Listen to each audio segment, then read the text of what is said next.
Hello hi friends, പ്രസന്നഗിരിയുടെ പുതിയൊരു എപ്പിസോഡിലേക്ക് എല്ലാവർക്കും സ്വാഗതം.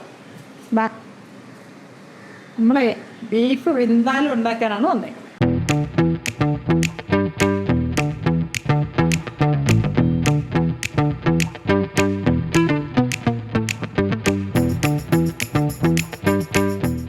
അങ്ങനെ 1.5 കിലോ ബീഫാണ് കേട്ടോ. കുറച്ച് ഇച്ചിരി നെയ്യുള്ള കഷ്ണമൊക്കെ എടുത്തിട്ടുണ്ട്, അധികമില്ല. ബാക്കി ഇതാ ഈ വലിപ്പത്തിൽ ഞാനിത് നല്ല കറക്റ്റാക്കി കഴുകി മുറിച്ച് റെഡിയാക്കി എടുത്തിട്ടുണ്ട് കണ്ടോ. ദേ ഈ വലിപ്പത്തിൽ നോക്കിയേ, ഇത്രയും വലിപ്പം വേണം വിന്താലുവിനുള്ള വലിപ്പം ഇതാണ്. ഇത് ഈ പരുവത്തിന് നമ്മൾ കഴുകി റെഡിയാക്കി എല്ലാം എടുത്തിട്ടുണ്ട്. അപ്പോൾ 1.5 കിലോ ബീഫ് എടുത്തിട്ടുണ്ട്. 1.5 കിലോ ബീഫിന് വേണ്ടിയിട്ട് ഞാൻ ബാക്കി ഐറ്റങ്ങൾ, ഒരു 1/2 സ്പൂണ് ഉലുവ, പിന്നെ ഒരു 1/2 സ്പൂണ് ചെറിയ ജീരകം, 1/2 സ്പൂണ് പെരിഞ്ജീരകം 1/2 സ്പൂണ്, പിന്നെ കുറച്ച് മഞ്ഞൾപ്പൊടി, കുരുമുളക് പൊടി 1.5 സ്പൂൺ. അതായത് നമ്മളിതിന് വറ്റൽമുളക് ചേർക്കുന്നില്ല, എരിവുള്ള മുളക് പൊടിയും ചേർക്കുന്നില്ല. അപ്പോൾ നമ്മൾ കാശ്മീരി പൊടിയും പിന്നെ കുരുമുളക് പൊടിയാണ് ചേർക്കുന്നത്. അപ്പോൾ കുരുമുളക് പൊടി ഒരു 1.5 സ്പൂൺ കുരുമുളക് ഒരു 1.5 സ്പൂൺ എടുത്തിട്ടുണ്ട്. പിന്നെ നമ്മൾ കാശ്മീരി പൊടിയാണ് എടുത്തേക്കുന്നത്. കാശ്മീരി പൊടി ഒരു 2 സ്പൂണ് എടുത്തിട്ടുണ്ട്. കളർ നമുക്ക് വിന്താലുവിൻ്റെ കളർ നമുക്കറിയാമല്ലോ, അപ്പോൾ അതിന് വേണ്ടിയിട്ട് ഇതായത്. പിന്നെ 1 സ്പൂണ് കടുക്. അത്രയാണ് മസാല ഐറ്റങ്ങൾ. ഇതാണ്. പിന്നെ നമുക്ക് വേണ്ടത് ഒരു കഷ്ണം ഇഞ്ചി എടുത്തിട്ടുണ്ട്, പിന്നെ കുറച്ച് വെളുത്തുള്ളി എടുത്തിട്ടുണ്ട്, കുറച്ച് ചെറിയ ഉള്ളി എടുത്തിട്ടുണ്ട്. പിന്നെ നമ്മുടെ പ്രധാനപ്പെട്ട വിന്താലുവിൻ്റെ പ്രധാനപ്പെട്ട സാധനമാണ് മുരിങ്ങത്തൊലി. ഇതാ ഇത്രയും ഞാൻ ചെത്തി അതിൻ്റെ പുറംതൊലിയും കളഞ്ഞു, അകത്തെ ആ തടി പോലുള്ളതും കളഞ്ഞിട്ട് ബാക്കി എടുത്തിട്ടുണ്ട്. പിന്നെ ഗ്രാമ്പൂവ്, ഏലയ്ക്ക, പട്ട, പിന്നെ ഒരു 2 സവാള ഞാൻ ചെറുതായിട്ട് അരിഞ്ഞ് പൊടിയായിട്ട് അരിഞ്ഞ് എടുത്തിട്ടുണ്ട്. ഇതേ ഇത്ര വിനാഗിരി എടുത്തിട്ടുണ്ട്. വിനാഗിരി നമുക്ക് കറക്റ്റായിട്ട് വേണം വിന്താലുവിന്. വിനാഗിരിക്കകത്താണ് ഇതെല്ലാം അരച്ചെടുക്കുന്നത്. അത് കഴിഞ്ഞിട്ട് പിന്നെ ഇതിന് പുളി മുന്നേ നിൽക്കണമെന്നാണ്. എന്നിട്ട് ഇത് ഇന്നല്ല കൂട്ടുന്നത്, നാളെ കൂട്ടുമ്പോഴാണ് അതേ പിടിച്ച് പുളി ഉപ്പും എല്ലാം പിടിച്ച് നല്ല റെഡി ആയിട്ടിരിക്കും. ഇന്നല്ല ഇതിൻ്റെ ടേസ്റ്റ് അറിയുന്നത്. നാളെ ആകുമ്പോൾ ഇച്ചിരി പുളി മുന്നോട്ട് നിന്നാൽ നാളെ ആകുമ്പോൾ അത് പാകമായിരിക്കും. അപ്പം ഇത്രയും വിനാഗിരി എടുത്തിട്ടുണ്ട്. പിന്നെ നമുക്ക് ആവശ്യമായ വെളിച്ചെണ്ണ, അങ്ങനെ വേണ്ട സാധനങ്ങൾ, ഉപ്പ്, അങ്ങനെയൊക്കെ ഉള്ളതെല്ലാം എടുക്കണം. അപ്പോൾ നമുക്ക് ആദ്യം എന്ത് ചെയ്യണമെന്ന് അറിയാമോ? നമുക്ക് ഗ്യാസ് കത്തിച്ച് കൊടുത്ത് ഒരു ചട്ടി വെച്ചിട്ടുണ്ട്, അത് ചൂടാക്കണം. എന്നിട്ട് നമുക്ക് ഇത്രയും സാധനങ്ങളൊക്കെ ചൂടാക്കി വറുത്തെടുക്കണം. എന്നിട്ട് ഇതെല്ലാം കൂടി നമുക്ക് വിനാഗിരിക്കകത്ത് വേണം അരച്ചെടുക്കാൻ. അപ്പോൾ നമുക്ക് ഗ്യാസ് കത്തിക്കാം. ഇതിലേക്ക് കുരുമുളക് ഇട്ട് കൊടുക്കാം. ഒപ്പം തന്നെ നമ്മുടെ ഉലുവ ഇട്ട് കൊടുക്കാം, ചെറിയ ജീരകം ഇട്ട് കൊടുക്കാം, പെരിഞ്ജീരകം ഇട്ട് കൊടുക്കാം. ഈ സംഭവം ഇനി അതിൻ്റെ കൂട്ടത്തിൽ നമ്മളിടുന്നത് ഇതാണ് കറുകപ്പട്ട, ഒരു 5-6 ഏലയ്ക്ക, ഗ്രാമ്പൂ, ഇത്രയും. എന്നിട്ട് ഇതൊന്ന് ചൂടാക്കിയിട്ട് വേണം നമുക്ക് മുളക് പൊടിയും മഞ്ഞൾ പൊടിയും കടുകും കൂടി ഇട്ട് കൊടുക്കാൻ. ഇതൊന്ന് ചൂടാവട്ടെ. വെളിച്ചെണ്ണ ഒഴിച്ചിട്ട് നമുക്ക് വറക്കണമെന്നുണ്ടെങ്കിൽ അങ്ങനെ ചെയ്യാം കേട്ടോ. ഞാനിത് അങ്ങനെ ചെയ്യുന്നില്ല, വെറുതെ ചട്ടിയിലേക്ക് ഇട്ടിട്ട് വറക്കുന്നത്. അപ്പോൾ ഇനി അതായിട്ടുണ്ട്. ഇനി നമുക്കിതിലേക്ക് കടുക് ഇട്ട് കൊടുക്കാം.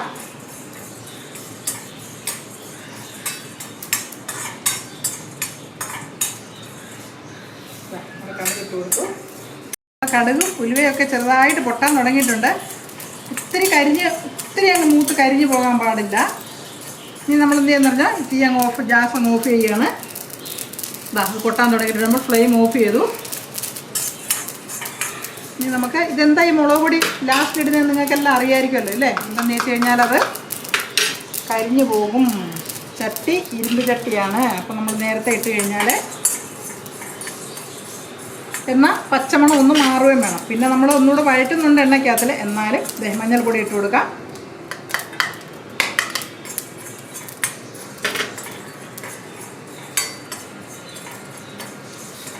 ഇനി നമുക്കത് മുളക് പൊടി ഇട്ട് കൊടുക്കാം.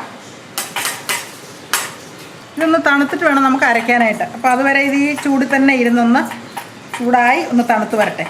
ഓക്കെ. അപ്പം നമ്മുടെ വറുത്ത മസാല തണുത്തിട്ടുണ്ട്. നമുക്ക് മിക്സിയിലേക്ക് ഇട്ട് കൊടുക്കാം.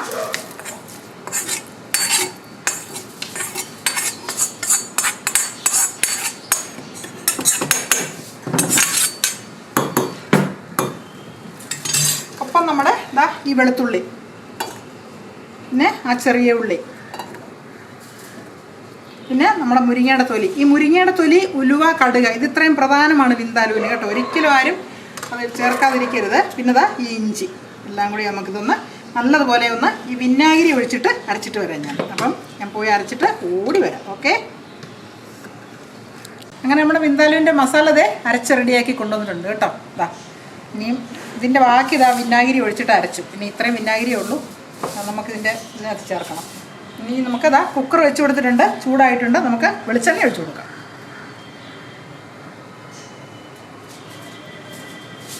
അപ്പോൾ അതെ നമ്മുടെ എണ്ണ ചൂടായിട്ടുണ്ട്. നമുക്ക് 2 സവാള പൊടിയായിട്ട് അരിഞ്ഞ് അത് നമുക്കിതിലേക്ക് ഇട്ട് കൊടുക്കാമേ.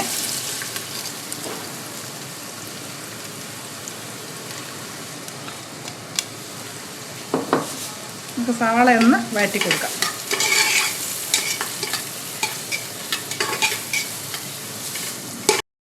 അതിലേക്കിത് നമുക്ക് കുറച്ച് കരിവേപ്പില ഇട്ട് കൊടുക്കാം കേട്ടോ. പിന്നെ ഇതാ ഒരു 4 പച്ചമുളക് അതങ്ങനെ ഇട്ട് കൊടുക്കാം. അരിയൊന്നൊന്നുമില്ല.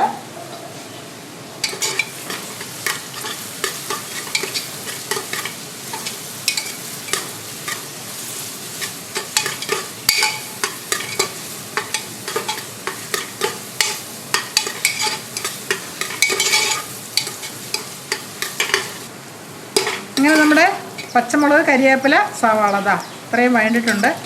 ഇനി നമുക്കേ നമ്മുടെ അരപ്പ് ഇതിലേക്ക് ഇട്ട് കൊടുക്കാം. ഇനി അരപ്പാണ് നല്ലപോലെ വഴറ്റേണ്ടത് കേട്ടോ.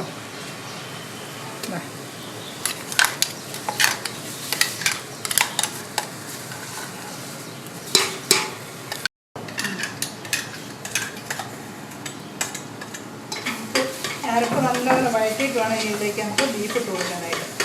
ശരിക്കും നല്ലൊരു ടേസ്റ്റി ആയിട്ടുള്ളൊരു, ശരിക്കും എന്താ ഒരു സൈഡ് ഡിഷായിട്ട് ഉപയോഗിക്കുന്ന ഒരു കറിയാണിത് കേട്ടോ. അല്ലാതെ അല്ലാതെ ബീഫ് കറിയും ചിക്കൻ കറിയൊക്കെ കോരി ഒഴിക്കുന്നവരൊഴിച്ച് കഴിക്കുന്നതല്ല. പക്ഷേ ഇതിൻ്റെ എരിവും ഉപ്പും പുളിയും എല്ലാം കൂടി ഒരു ഭയങ്കര ടേസ്റ്റാണ്. എല്ലാവരും ഉണ്ടാക്കി നോക്കുക. ചപ്പാത്തിയുടെ കൂടെ, പൊറോട്ടയുടെ കൂടെ, എന്തിൻ്റെ കൂടെയും കഴിക്കാനായിട്ട് അടിപൊളി ഒരു ടേസ്റ്റായിട്ടുള്ള ഒരു, എന്ത് പറഞ്ഞാൽ ഇതിൻ്റെ മണം ഒരു ഭയങ്കര മണം കേട്ടോ. ഈ അരപ്പൊക്കെ വഴറ്റിയിട്ട് ഇതാ എനിക്ക് ആ കളറും മണവും ഭയങ്കര. ഇപ്പം തന്നെ ആ കറിയുടെ ആ ടേസ്റ്റ് നമ്മുടെ വായിക്കകത്തിലേക്ക് തോന്നുന്നു. നമുക്കിനി ഒരു കുറച്ച് ഉപ്പും കൂടി ചേർത്ത് കൊടുക്കാം കേട്ടോ. ഇതിനാവശ്യമായിട്ടുള്ള ഉപ്പ്, ആവശ്യമായിട്ടുള്ളതല്ല, നമുക്ക് കുറച്ച് ചേർത്ത് കൊടുക്കാൻ. എന്നിട്ട് വേണമെങ്കിൽ രണ്ടാമത് നോക്കിയിട്ട് ചേർക്കാം. ഈ ബീഫൊക്കെ എന്നും കഴിക്കുന്നവർക്ക് വെറൈറ്റി ഡിഷ് വേണമെന്നുള്ളവർക്ക് നല്ല ടേസ്റ്റി ആയിട്ടുള്ളൊരു കറിയാണ് കേട്ടോ. പിന്നെ ഇത് മല്ലിയൊന്നും ചേർക്കാത്തതുകൊണ്ട് പുറത്തിരുന്നാൽ കേടുവരില്ല. പിന്നെ ചട്ടിയിലുണ്ടാക്കാമെങ്കിൽ ഏറ്റവും നല്ലത്. എനിക്ക് ചട്ടിയുണ്ട്, പക്ഷേ പുക കയറുന്ന ചട്ടി മേടിച്ച് മടുത്തു. അതുകൊണ്ട് ഇപ്പോൾ ചട്ടി മേടിയിൽ നിർത്തി വെച്ചേക്കാം. ഇനി മേടിക്കണം. ചട്ടിയിൽ വെച്ചിട്ട് അങ്ങനെ അപ്പോൾ നമുക്ക് ഫ്രിഡ്ജിലൊന്നും വെക്കണ്ട. അത് ചൂടാക്കി ഇങ്ങനെ വെച്ച് കഴിഞ്ഞാൽ അത് 2-3 ദിവസമൊക്കെ പുറത്തിരിക്കും. നല്ല ടേസ്റ്റായി. നല്ല ബീഫ് കിട്ടണം. ഇച്ചിരി നെയ്യും വേണം. നെയ്യുള്ള ബീഫായിരിക്കണം. നല്ല ടേസ്റ്റ്. നമ്മുടെ അരപ്പ് മൂത്തിട്ടുണ്ട്. നമുക്കിനി അതിലേക്ക് നമ്മുടെ ബീഫ് ഇട്ട് കൊടുക്കാം. നമ്മുടെ ബീഫ് ഇട്ട് കൊടുക്കാം നമുക്ക്. ഈ ബീഫ് ഇട്ട് ഒരു ഇച്ചിരി നേരം ഒന്ന് വഴറ്റണം കേട്ടോ. വഴറ്റിയിട്ട് വേണം നമുക്ക് നമ്മുടെ ആ മിക്സിയൊക്കെ ഒന്ന് കഴുകി ഒരു ശകലം വെള്ളമൊന്ന് ഒഴിച്ചു കൊടുക്കണം. അങ്ങനെ നമ്മുടെ ബീഫ് നമ്മുടെ മസാലയിലിട്ട് നല്ലപോലെ വഴറ്റി നല്ല റെഡിയാക്കി എടുത്തിട്ടുണ്ട്. ഇതേ കണ്ടല്ലോ. ഇനി നമുക്ക് ഈ മിക്സി കഴുകിയ വെള്ളം ഉണ്ടല്ലോ, അത് നമുക്കൊന്ന് ഒഴിച്ചു കൊടുക്കാം. ആ അരപ്പെല്ലാം കൂടെ കഴുകി ഒരു കുറച്ച് വെള്ളം, ഇത്രയും വെള്ളം മതി കേട്ടോ. ഇനി ഒട്ടും ഒഴിക്കണ്ട. അത് നമ്മൾ ഫുള്ള് തീയിട്ടങ്ങ് വേവിക്കത്തില്ല. ഒന്ന് വിസിലടിച്ച് കഴിഞ്ഞാൽ പിന്നെ നമ്മൾ സിമ്മിലാണ് ഒരു 5 മിനിറ്റ് നേരം വെക്കുന്നത്. അപ്പോൾ പിന്നെ ബീഫിൻ്റെ വെള്ളം ഇറങ്ങുമല്ലോ. അപ്പോൾ ഇങ്ങനെ തന്നെ നിൽക്കട്ടെ. എന്നതാ ബീഫ് ഈ പരുവം വരെയൊക്കെ ആയിട്ടുണ്ട്. ഇനി നമുക്ക് അടച്ച് വെച്ചിട്ട് ഒരു വിസിലടുപ്പിക്കാം. എന്നിട്ട് കുറച്ച് നേരം നമുക്ക് സിമ്മിലൊന്ന് വെച്ച് നല്ല റെഡിയാക്കി എടുക്കാം. എന്തായാലും നമ്മളിതൊന്നേ ഈ ഗ്രേവിയെ ഒന്ന് ഉപ്പുണ്ടോ എന്നൊന്ന് നോക്കട്ടെ. പിന്നെ സൂപ്പർ ടേസ്റ്റ് ഉണ്ട് ഗ്രേവിക്ക്. ബീഫിൻ്റെ ഗ്രേവിയൊന്നും ഇറങ്ങിയില്ല. എന്നിട്ട് തന്നെ നല്ല നമുക്കിനി ഇതൊന്ന് അടച്ചു കൊടുക്കാം. ഞാൻ അടയ്ക്കുകയാണേ.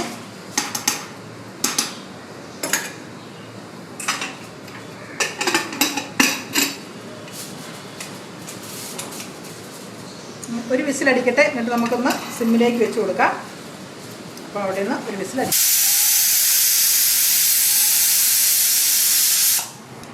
അങ്ങനെ നമ്മുടെ ബീഫ് നമ്മൾ വിന്താലും അടുപ്പത്ത് വെച്ചിട്ട് കുറച്ച് നേരം ആയല്ലോ. നമുക്കൊന്ന് നോക്കണ്ടേ.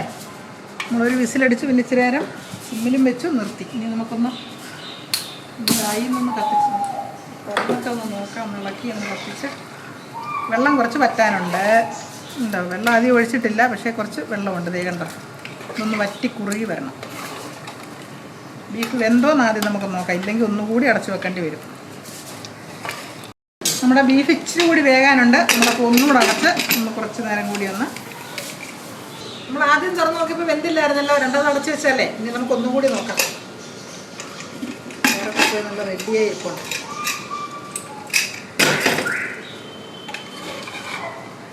ഓ, നമ്മുടെ ബീഫൊക്കെ വെന്തിട്ടുണ്ടെന്ന് തോന്നുന്നു. ഓക്കെ, നമ്മുടെ ബീഫൊക്കെ വെന്ത് നല്ല റെഡി ആയിട്ടുണ്ട്.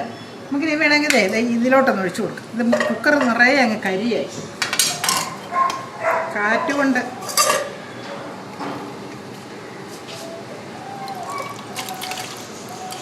അങ്ങനെ നമ്മളെ ബീഫ് റെഡിയായി. നമ്മുടെ കുക്കറിൽ നമ്മൾ ഇതിലേക്ക് മാറ്റി കേട്ടോ, ഈ സോസ്പാനകത്തിലേക്ക് മാറ്റി. എന്നിട്ട് നമ്മളിതാ ഇത്ര ശർക്കര കണ്ടോ, അതെ ഒരു കഷ്ണം, ഒരു കുഞ്ഞ് കഷ്ണം ശർക്കര, ഇതെല്ലാം ഒന്ന് കറക്റ്റാകാൻ വേണ്ടി ഒരു കുഞ്ഞേട്ടൻ ശർക്കര നമ്മളിലേക്ക് ഇട്ടു. അങ്ങനെ നമ്മുടെ എന്തായാലും നല്ല റെഡിയായി കേട്ടോ. നമ്മുടെ ചാറൊക്കെ കുറുകി നല്ല റെഡിയായി കഴിഞ്ഞിരിക്കുന്നു. നമ്മളിനി നമ്മുടെ ഈ സെർവിങ് ഡിഷിലൊക്കെ നമുക്ക് കുറച്ചൊന്ന് എടുക്കാം. ഇനി ഇതിലൊന്നും ചേർക്കുന്നൊന്നുമില്ല കേട്ടോ, എല്ലാം ചേർത്തൊക്കെ കഴിഞ്ഞതാണ്. ഇതിലേക്കൊന്ന് കുറച്ച്.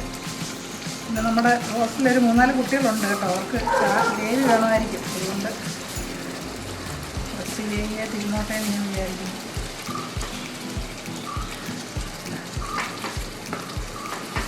ഫ്ലെയിം അങ്ങ് ഓഫാക്കുകയാണ്. അങ്ങനെ നമ്മുടെ ബീഫ് വിന്താലു കറക്റ്റായിട്ടുണ്ട്, റെഡി ആയിട്ടുണ്ട്. നമ്മൾ ആ ഫസ്റ്റ് ചേർത്ത് ഉപ്പും സാധനങ്ങളും ഒക്കെ തന്നെ കേട്ടോ, വേറെ ഒന്നും പിന്നെ ചേർത്തിട്ടില്ല. നല്ല അടിപൊളി വിന്താലു നല്ല റെഡി ആയിട്ടുണ്ട്. അപ്പോൾ എൻ്റെ വീഡിയോ ഇഷ്ടമെങ്കിൽ എല്ലാവരും ഇത് ലൈക്ക് ചെയ്യുക, സപ്പോർട്ട് ചെയ്യുക. എല്ലാവരും വീഡിയോ കാണണം കേട്ടോ, സ്കിപ്പ് ചെയ്യാതെ കണ്ടിട്ട് എല്ലാവരും ഇത് ഉണ്ടാക്കി നോക്കണം, എന്നിട്ട് അഭിപ്രായങ്ങൾ അറിയിക്കണം. ഓക്കെ, അടുത്ത നല്ല വീഡിയോ ആയിട്ട് വരുന്നുണ്ട്. അപ്പോൾ നമുക്ക് കാണാം. Okay, by.